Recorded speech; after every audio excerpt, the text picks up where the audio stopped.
কিছু কিছু মানুষ আছে যারা আপনাকে ছেড়েও যাবে না, আবার ধরেও রাখবে না। ছেড়ে যেতে চাইলে এমন কিছু করবে যাতে আপনি থেকে যান, আবার থেকে গেলে আপনার কাছেও থাকবে না।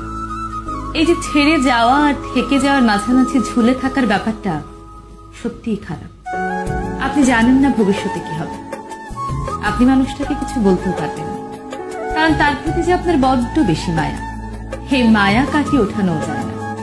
আপনার সবকিছু ঠিকঠাকই চলবে, কিন্তু আপনি জানেন আপনি ভালো নেই। মানসিক অশান্তি আপনাকে ধীরে ধীরে শেষ করে দিচ্ছে। আপনি চাইলেও এই কথা কাউকে বলতে পারবেন না।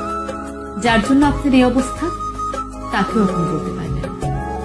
তাই শুধুমাত্র দীর্ঘ নিঃশ্বাস ফেলা ছাড়া আর কিছু করার থাকে না, কারণ এই সম্পর্কে আপনার যে মায়াটা বেশি।